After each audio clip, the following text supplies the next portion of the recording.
government ready to get straight into business. This is a government that is at work. State of emergency to be declared on critical section of Highlands Highway. And Lay Police Chief speaks on New Year shooting.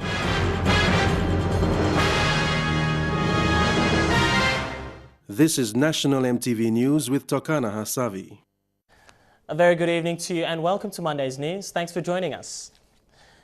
As 2015 is an important year for the country with the 2015 Pacific Games, the government is determined to get straight into business. The government accounts open for the 2015 fiscal year next week, Monday. And in a news conference this afternoon, Finance Minister James Marape said although the country will run on a deficit budget in 2015, all is well. Minister Marape said the government has spent 96% of the money allocated in the 2014 national budget. The remaining amount has been put forward as recurrent budget. He says the economy is strong, fueled mainly by sale from the PNG LNG project. Major commitments in infrastructure, for instance. What do you see happening right now in Port Moresby? You see the roads, you see the freeways, you see the flyover bridges. You see the government that has just come back from opening Aropa Airport, Lay Port, for instance. Now, this is a government that is at work. He said despite the global effect on commodity and mineral prices, the country's strong reserves in the central bank continues to provide investor confidence, adding it's no different to when the former treasurer Don Polia was in office. 12. Now the budgets that we presided over is not independent budgets that come and go. The Honorable Polia himself was part of the budget team. Myself, himself and the Honorable Charles Abel took custody over in 2012. And on record, we've successfully concluded 2012 budget. We've successfully concluded 2013 budget. We successfully, again, have concluded 2014 fiscal year. The government's priority for this year is to continue with the government's education and free healthcare policy. It will also see through the housing policy with BSP for young working Papua New Guineans. Agriculture and SME programs are also highly regarded in 2015. We've honored all our commitments last year. We will honor our big ticket commitments earlier on. For instance, free education. We have not defaulted in free education since O'Neill government announced this policy in 2011. We have not defaulted in our basic health care since we announced in 2011. We have not defaulted in honoring all our contractors out there doing work and massive work for this nation. For instance, the SB Game contractors for our 2015 games, as well as our NCDC roads, Lay roads, Highlands Highway roads, Lay Port, Aropa Airport. Massive volume of work that is going on. We have not defaulted one. Bridget Komatap, National MTV News. Prime Minister Peter O'Neill has announced that the National Executive Council will declare a state of emergency covering critical road sections along the Highlands Highway. The state of emergency will include a call-out of PNGDF personnel as well as an increase in police patrols so that contractors are not interfered with.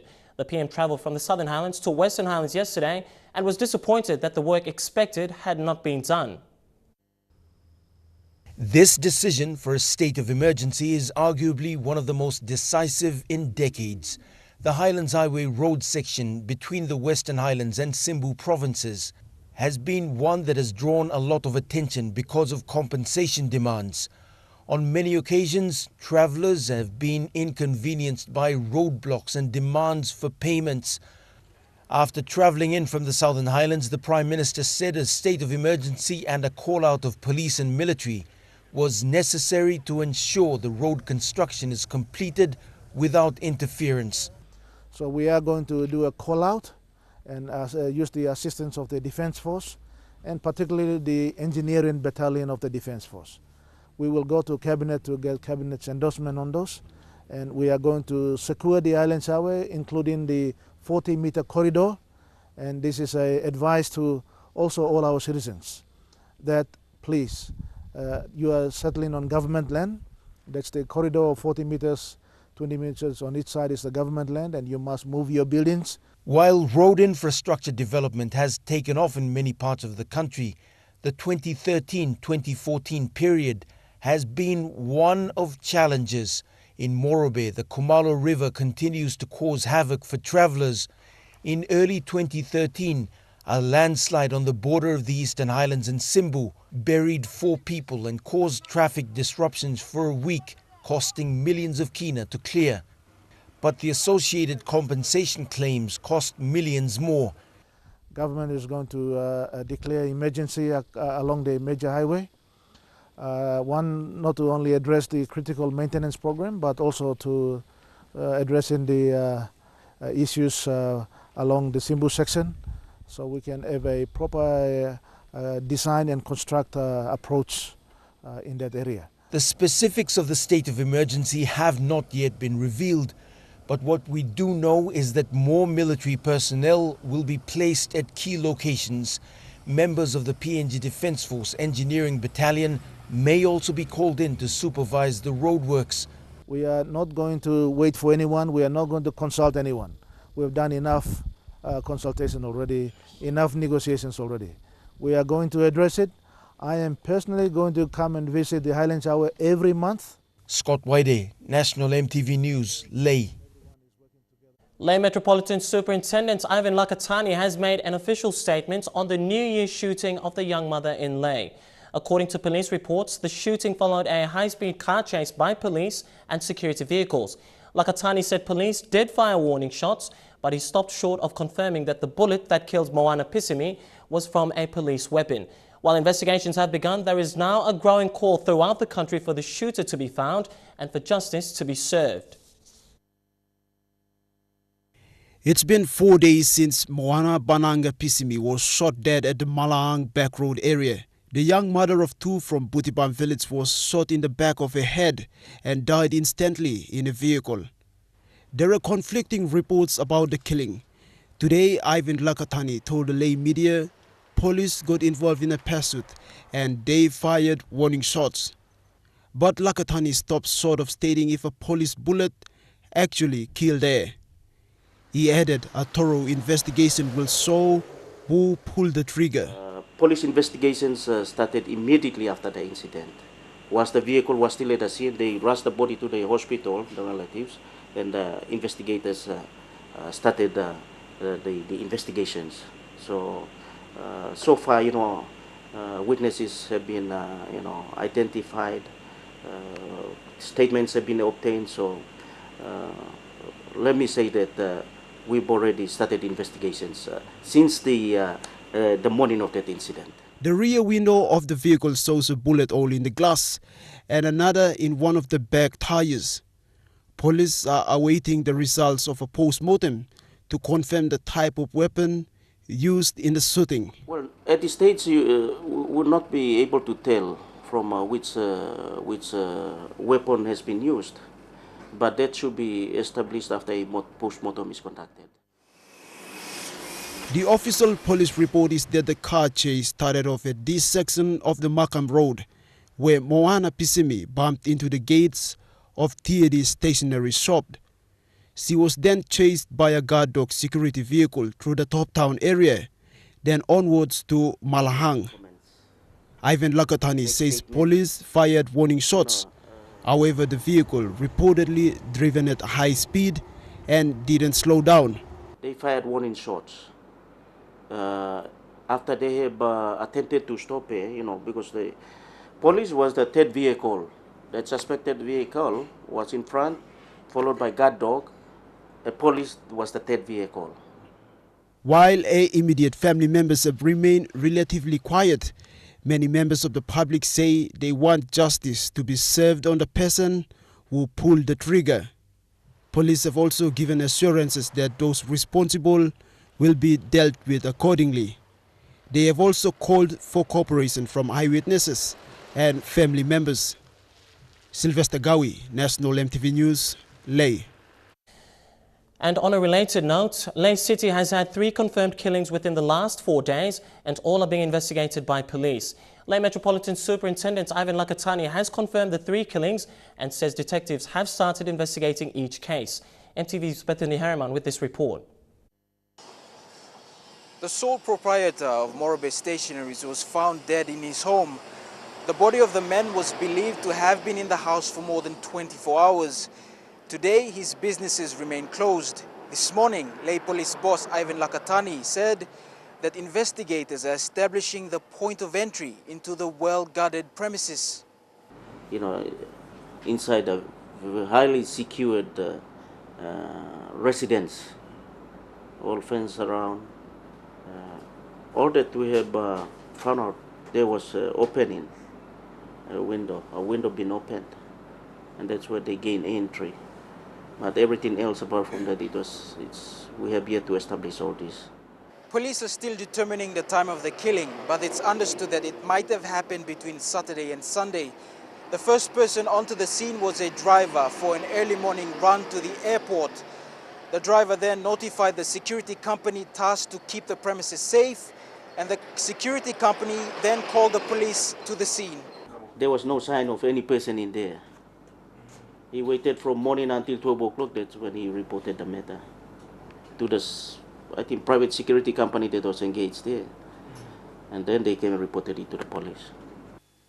It comes about 3 days after mother of two Moana Pisimi was shot in the back of the head on New Year's Eve after a car chase. Her shooting has caused an outcry for Lay residents for an investigation into her killing. The other killing was a Year 12 Bugandi student in Kamkumong who got stabbed after an argument with another youth over homebrew. Bethany Harriman, National MTV News, Lay. More complaints are emerging from National Capital District residents on the behaviour of rogue police personnel. Today, vendors from the Gordon's Informal Sector Women's Association said many of them have fallen victim to police assault at the temporary Unagi bus stop. They also said on many occasions abusive language was used against them. Vendors claim these assaults include the confiscation of their goods and the search of their belongings. Mipla sidan lo market gugu na mipla like work partnership one time. Olen CDC management, mipla like work partnership one time all police department, na mipla like developing city. They said police go to the extreme of destroying their tables and smashing their goods. Mipla appeal lo police force them all come. Rausi mipla. Now no like he say mipla go na loki mipla in Ceylon. Chelna mipla can spot fine. La hamas all charge him. All check him money again na rouse him lo wallet. Which is me not like him. So over the weekend, a couple of vendors at 4 Mile were also assaulted by police. They said at least 70 kina was removed from them and they were taken to Boroko police station without any proper charges. However, when MTV contacted the officer attending to complaints on Saturday, he confirmed that there were no official reports or complaints about the assault made at the police station. Meanwhile, an official comment from the police hierarchy cannot be made on the assault by NCD police. This comes as NCD Metropolitan Superintendent Andy Bawa said there were no registered reports at any stations. In an earlier interview with MTV, Metsu Bawa has advised NCD residents to report such cases to any police stations so appropriate disciplinary action can be taken against those responsible. discipline him this la, discipline forces belong on lo, carry him out, walk through, lo save him community, na save him country. This la bel cry belong me plus. Tekla Gunga, National MTV News. This morning, armed police personnel in Port Moresby went to a local freight company and demanded that they release freight containers belonging to a mobile company. The containers contained transmitter towers. The containers were locked up at C8 Freight Works Limited due to non-payments by the mobile phone company. A total of 14 containers containing transmission towers were locked at C8 Freight Works PNG Limited since June last year. For the second time, armed police personnel confronted the company, demanding them to remove the containers. They could not release it as they are yet to receive logistic payments from Mirigini Limited, the contractor in charge of doing the mobile phone company's logistics work. So also they brought this court order here, which they're not supposed to give to us. This court order is supposed to be given to this company, Mirigini. You know, because that's the problem is between those two companies and us. We have nothing to do with this thing here. We're just providing service for this Mirigini trading. Speaking off camera, a spokesperson from Mirigini Company Limited said they could not pay C8 Freightworks because they did not get the payment from the mobile phone company. The spokesperson said the mobile phone company owes them more than $1 million kina. They did not pay them since October last year. As a result, in December, they laid off 200 employees nationwide. Meanwhile, the C8 Freight Company will release the containers once the payment is settled. Go to their contractor and talk to them or pay them or do whatever, so at least we get our payment so we can release these containers too. Vasinata Yama, National MTV News. You're watching National MTV News. Enhancing gender justice and economic opportunities for women and public servants urged to improve service delivery this year. I'll bring you those stories and more after the break.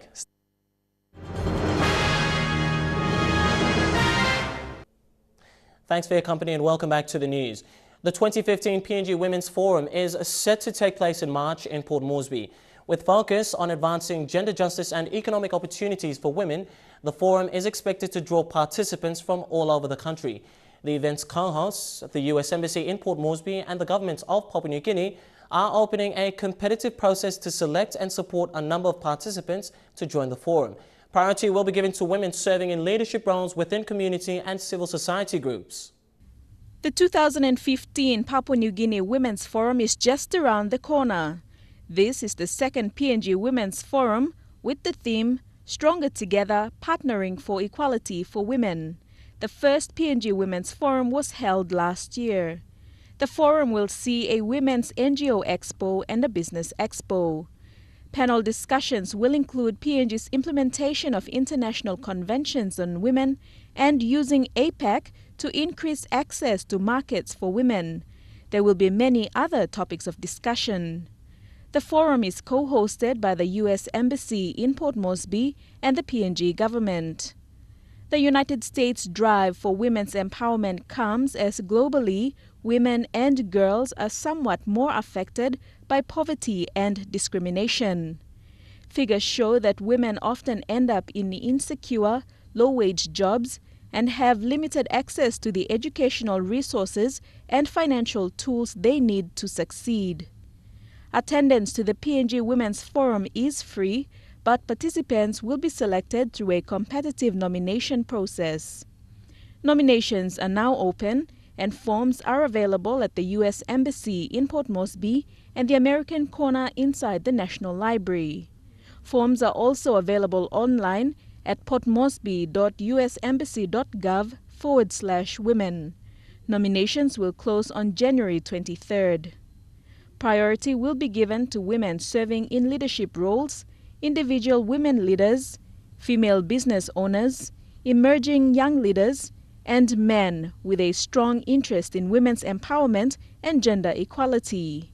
The forum will take place on March 9th to the 11th at the Crown Plaza in Port Moresby. Delhi Bagu, National MTV News. Public servants throughout the country resumed duties today with the challenge to perform and deliver to the people's expectations. Personnel Management Department Secretary John Cully says the focus for this year and onwards is to improve service delivery. The Public Service Management Act 2014 calls for performance and leadership within the public service machinery. Mr. Cully, in a telephone interview, said the key indicator is to achieve results.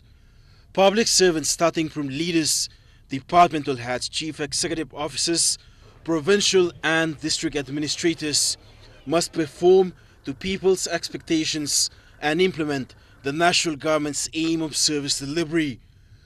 Mr. Kali said the public service must transform and act critical areas of improvement on leadership, performance management system and individual productivity.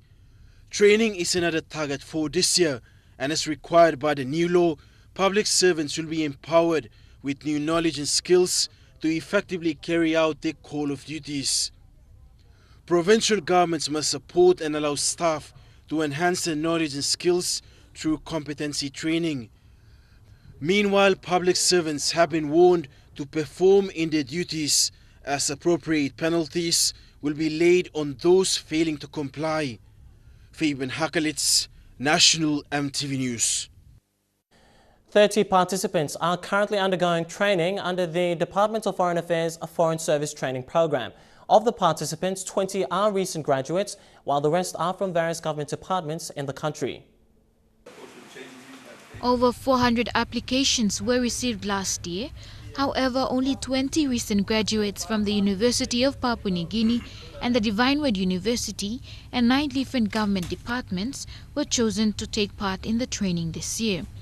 Acting Secretary for Foreign Affairs William Deem told participants that undertaking the training prepares them for the responsibility and the demand for knowledge and history of the country during foreign service.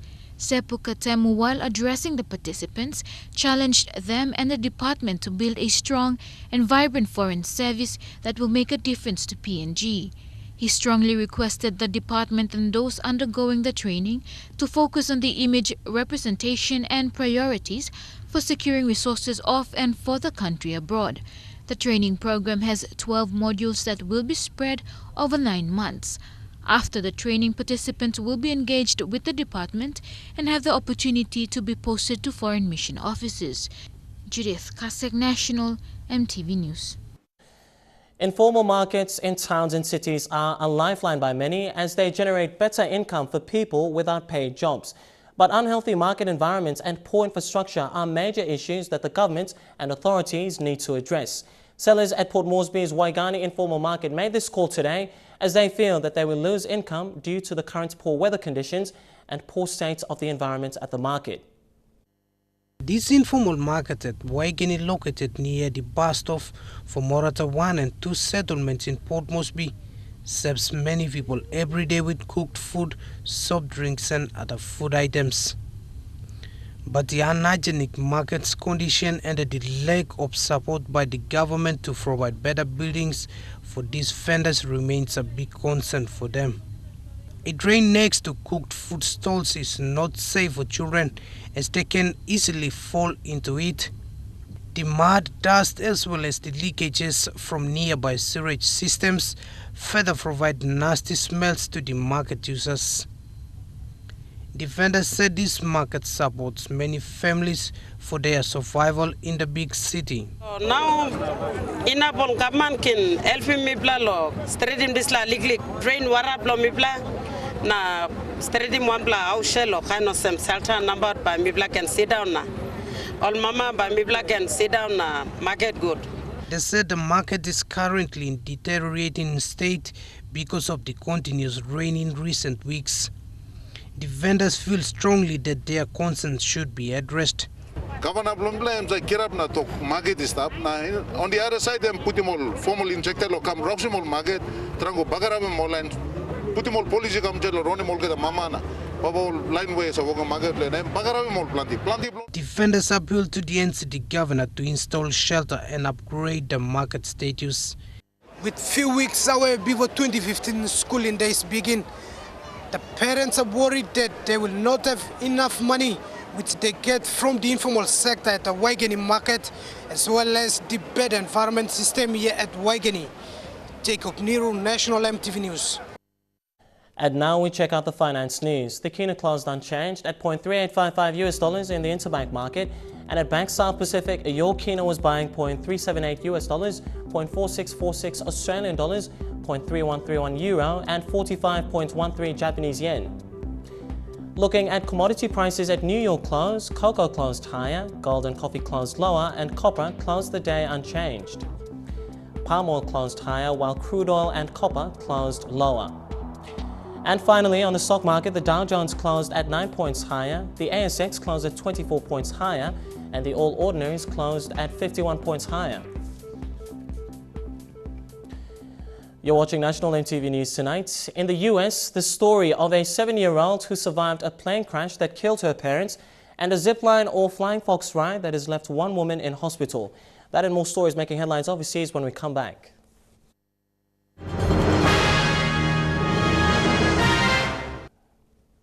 Welcome back. Turning overseas now, investigators have started removing the wreckage of a plane which crashed in the US state of Kentucky. And now details are emerging about the 7-year-old who survived the plane crash which killed her parents. Tonight, images from above as NTSB investigators comb through the plane's wreckage. A little second grader surviving, courageously trekking 3/4 of a mile through these woods at night. 7-year-old Sailor Gutzler at one point trying but failing to light a stick that would guide her way, hoping to get help for her parents, 9-year-old sister and 14-year-old cousin, who were all killed in the crash. She obviously wanted us to find her family. She did tell us that she feared that they were dead. But she was hopeful that they were only sleeping. We now know the plane took off from Key West, Florida Friday night. Dad in the pilot seat taking the family home to Illinois. Just before 6, he reported engine problems, losing contact with air traffic controllers. The plane crashing down, landing upside down. Sailor suffering a broken wrist, using her uninjured arm to climb out, emerging from the plane into complete darkness, 38 degrees and misting, wearing shorts, a t-shirt, and just one sock. From the air, we see her journey. Flying over this area, you could see lots of hills, you can see creeks. In fact, we're told that she actually had to work her way through a 12-foot creek bed. Ending up at this house, Larry Wilkins answering the door. He thought our arm was broke and her left foot was hurting pretty bad. Her survival against all odds. The seating in this aircraft is 2, 2, 2, and 1. So if she was in the very back of the airplane, the impact of the aircraft cushioned the blow and could have allowed her to survive. What a nation calls a miracle, bringing a lieutenant who's seen it all to tears. To see this little girl walk out of there and survive that crash, just absolutely amazing. Very, very much so. I've got an 8-year-old little girl. I can't imagine her going through what this little girl went through. Incredible story of survival. Well, authorities in the U.S. are keeping a close eye on a car transport ship that has run aground one of the busiest shipping lines. Experts fear the 51,000-ton vessel will soon capsize. Stuck on a sandbank, listing at a 45-degree angle. This is where the car transporter Highlands Osaka came to rest. A major rescue operation was launched after it ran aground in the Solent last night. All 25 on board were rescued by helicopter and tugs. The ship set off from Southampton. There's a well-established shipping lane for large vessels and an exclusion zone to keep other boats away. The route is calculated to avoid the Bramble Bank, a sandbank in the channel. But at 9:20 it ran aground there, rather than following the course on to Germany.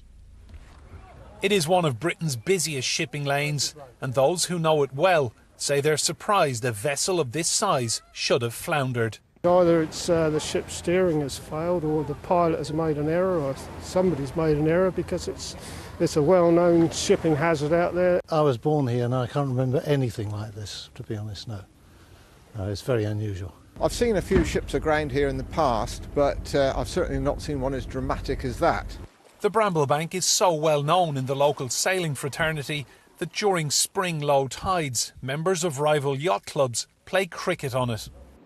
The QE2 ran aground on it in 2008. It took 4 tugs to dislodge it. The focus now in the Solent is on salvage. The Highlands Osaka is capable of transporting thousands of vehicles, and there are some on board, bound for the Middle East. High tide came and went this morning with no discernible difference in the car transporter's position. No one would officially comment on what went so badly wrong here.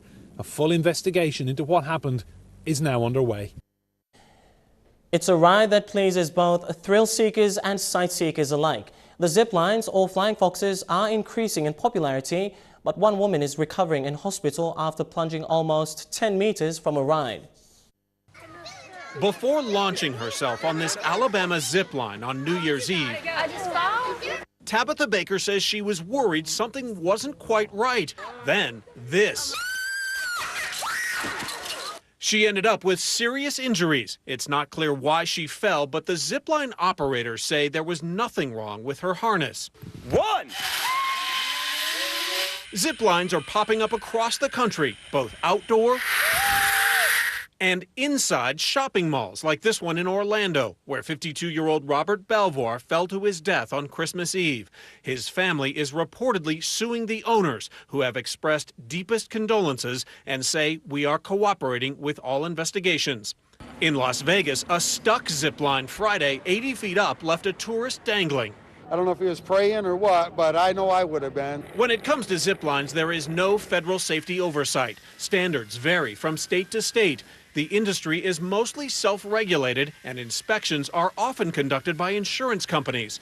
The zipline industry estimates there are more than 500 million rides every year, less than 1% resulting in an accident. Thomas Smith runs Palisade Climb Adventure in West Nyack, New York. His advice, make sure your harness feels tight, and before you take off, take your feet off the ground, putting weight on the harness to make sure it holds. If you make sure that these three components of the harness is tight at all times, you'll have a good climb and a very safe climb. Well, this sounds like a storyline from a movie, a person posing as an attorney and representing cases in court. But that's the reality in the U.S., where a woman is facing charges of stealing the identity of a real lawyer. This morning, police say this Utah woman, Carla Carbo, went to criminal lengths to show off her courtroom skills. But since she's not a lawyer and has no legal training, Carbo allegedly stole this woman's identity. Real-life lawyer Carla Sterling even defending an accused thief. Listen to her in court trying to get a felony plea deal reduced. We amended the felony of third degree to a misdemeanor class A. He understands the pleading agreement. Lawyer or not, it worked, but that plea deal has since been voided after she landed in legal trouble herself, charged with fraud and forgery for posing as Sterling, the lawyer whose name and license she allegedly used for the scheme. I'm surprised at her brazenness that she took things to that level to walk in open court and lie to everyone there. The real Carla Sterling says she learned about Carla Carbo when she says she got a call to appear in court about a criminal case she knew nothing about. She made the statement that I'm not a criminal attorney. I was upset. I wanted to cry. In a statement, Carbo's attorney tells ABC News she maintains she is not guilty and that she has found herself in a predicament due to a series of misunderstandings. Carbo now getting ready for her next court battle over her own freedom. And still in the U.S., the trial against the Boston Marathon bomber is set to begin this week. A judge is assessing more than 1,000 people to find 12 impartial jurors. Most recently seen in a rare court appearance last month, accused Boston Marathon bomber Dzhokhar Tsarnaev is reportedly being held at an army base in near isolation, preparing to face a city united in seeking justice. It'll bring up a lot of what happened, obviously 2 years ago, and a lot of emotions. Just 19 at the time, Tsarnaev is accused of carrying out the worst terror attack on U.S. soil since 9/11, along with his brother, killing 6 and injuring 260. We have movement in the boat. Days later, Tsarnaev was found wounded and hiding in a boat. His brother Tamerlan killed after what officials say was a prolonged shootout with police. He now faces the death penalty, extremely rare for a federal case. This one also one of the largest ever. The initial jury pool, 1,200 people. Only those willing to impose the death penalty can be chosen. They try to destroy people and their spirits, and all this has done is make me want to change the world. An emotional time for survivors and a city. And that report wraps up our news segment tonight, but we'll bring you True Crime Sports next. And the Barramundis will not be taking part in the Pacific Games as Fiji sets its sights on dominating the Games in July. Those stories when we come back. Stay tuned.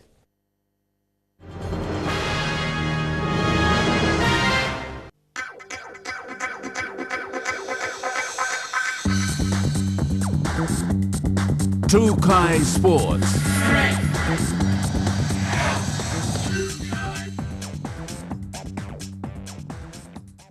Welcome to True Crime Sports. The Hebo PNG Barramundis cricket team will not take part in the Pacific Games this year in July.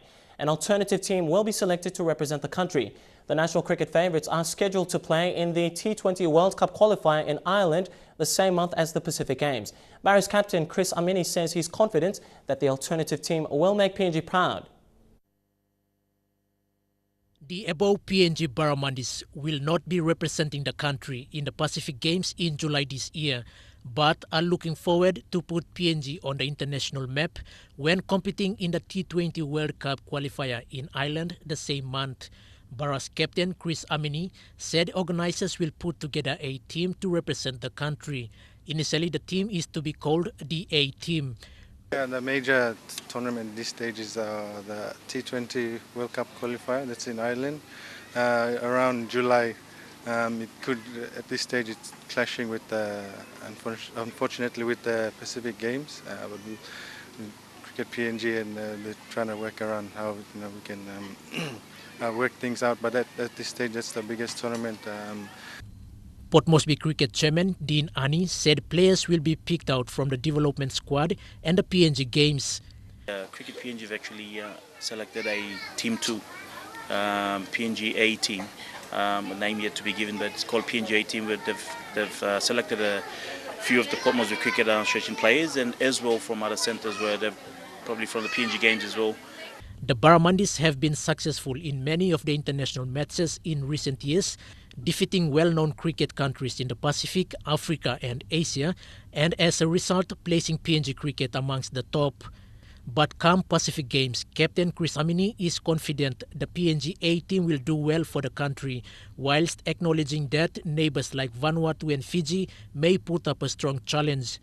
The Barras up here, we got to get that A team up to that level as well. These teams are always improving. They always want to beat PNG, so we can't take any team for granted. So the Barras depart PNG tomorrow to play in their respective clubs in Australia whilst awaiting games schedules. Quintan Alomp, National MTV Sports. PNG sprint sensation Toya Whistle might not be taking part in upcoming Australia athletics tournaments, including the Queensland Track Classic in March following a hamstring injury. Despite the injury, the 27-year-old sprint phenomenon showed promising signs in her training at the Griffith University in Queensland, with her sights set on the Pacific Games in July.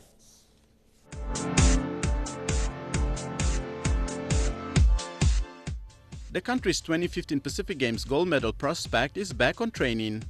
Whistle, who quietly slipped back to Australia recently, played a significant role in the 2014 PNG Games and the athletics training camp in Goroka.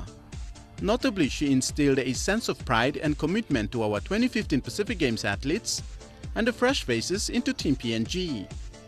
While our major sporting venues are still in transition, Whistle has resorted to available venues to train on when she was in the country late last year. She suffered a hamstring injury when she was doing hills training, but that didn't stop her from returning to the Queensland Griffith University athletics track, training alongside former track specialist Rafaela Baki Kaure, who has now taken up the code of boxing. Coach Sharon Hannon was concerned about their fitness level and pushed her to train twice a day in a week. According to a physiotherapist, Whistle has been restricted to do 80% speed work while taking into consideration the pull session. The 27-year-old Juaka Les continued to do in slow jogging and a few 100-meter straights. Speaking from Australia, Whistle said she will start their training proper next week while hoping for a speedy recovery. Tere Alex, National MTV Sports. Well, Fiji's hockey team is very confident of taking out gold in the Pacific Games this year. During the Oceania Pacific Cup at the National Hockey Centre last month in Fiji, Fiji defeated Papua New Guinea, Samoa and Vanuatu. With the games expected to be bigger and better this time around, this year should see some good competition from PNG's Pacific counterparts. In previous years, Team Fiji has trailed behind reigning champions New Caledonia in third place, with Papua New Guinea in a recurrent position of fourth. Given the statistics and PNG's confidence in reciting the victory from the 1991 Games, tough competition is expected to come from New Caledonia, who has topped the medal tally consecutively since 1999. The Fijians, however, are hungry for success this time around, hosting the Games in Suva 3 times already. This year, their strength is likely to come from the codes of rugby sevens, boxing, hockey and athletics. Fiji's boxing team will be heading overseas, while their athletics contingent is expected to begin their preps for the Games early next month. Sprint sensation Bonova Tabakal Thoro and current national record holder for the 200-meter sprints at 21.18 seconds and a personal best of 10.33 seconds for the 100-meter sprints, Bonova will be Nelson, Stone and Whistle's biggest threat in the Pacific Games. As the momentum continues to build on the shores of PNG's neighbouring countries, Team PNG's contingent is expected to be finalised in the month of February. Lorraine Genia, National MTV Sports. You're watching True Kai Sports. We'll be back with more after the break. Stay with us. True Kai Sports. Good to have you back with True Kai Sports. The leadership and direction of the Oceania Football Confederation for the next 4 years will be decided on Wednesday, 7th of January at the 23rd OFC Congress. The 23rd Ordinary Congress of the OFC is being held at the Grand Papua Hotel, with the election of the new OFC Executive Committee and OFC President headlining the event. Joining representatives from each of the 11 OFC member associations will be representatives from football's international governing body FIFA, as well as Korean Football Association President Chung Mong-gyu. Irumo are the inaugural champions of the Semafoya Alukuni cricket competition in the Central Province after beating Ririgakele by 6 wickets in the grand final on Saturday. Our reporter Quintin Alum travelled to Alukuni and filed this report. It was the final match of the 2014 season, played on the first Saturday in the new year. Hundreds travelled from Port Moresby, including current PNG Barramandis captain Chris Amini and PNG women's levels coach Kune Amini, joined those already on holidays, and villagers of nearby Kiapara and Karawa witnessed the inaugural T20 Alukuni cricket grand final. Irumo won the toss and elected a bat in sunny and very hot conditions, which the Ririgakele bowlers towed under. The openers got the sides off to a good start, with Paiva Vavinet top scoring with 33 to get Irumo to 4 down 429 after the 20 overs. Disaster for Ririga started after the first delivery when they lost their openers. They lost wickets at regular intervals to some fine bowling and some outstanding fielding. Umpires, current Barramandis captain Chris Amini and former PNG representative Navu Maha were kept busy throughout the day with some hard hitting and classical force through the scent finding and boundary and classical catching. Irumo cleaned up the Ririga side for 46 runs with 3 overs remaining. Apparently there were some good results coming out and some good talent out of there. So there's actually, it's a good chance for some, players who weren't quite able to break into the Barras. This is their opportunity to, they get that chance. They can make the PNGA team. And then in the women's grand final, Lokewan set a target of 104, which they easily passed with 3 wickets in hand and 2 overs to spare. Sponsor and patron of Alukuni Cricket Association, Viari Maha, was impressed with the standard of cricket displayed. At the presentation following the men's grand final, the former PNG cricket chief thanked all the men, women and youngsters playing in the game and assured them of the continued support when the season 2 resumes later in the year. Quintan Alomp, National MTV Sports. And that wraps up our True Kai Sports segment for tonight. Coming up next, the weather details for the next 24 hours. Stay with us. True Kai Sports.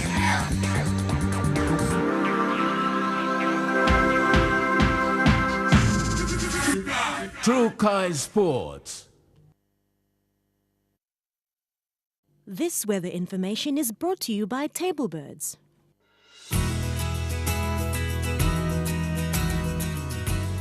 A quick look at the weather forecast for tonight and tomorrow in southern region, Port Moresby and Anota to anticipate cloudy weather with showers and rain.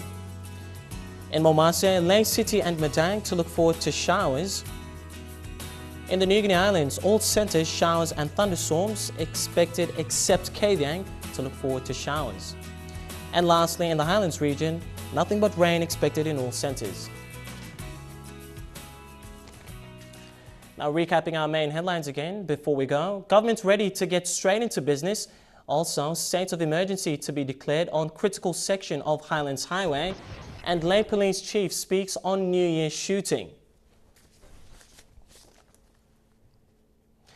Well, that's been National MTV News this Monday, the 5th of January 2015. I'm Tokana Hasavi. Thanks again for your company. You take care and stay safe. Good night.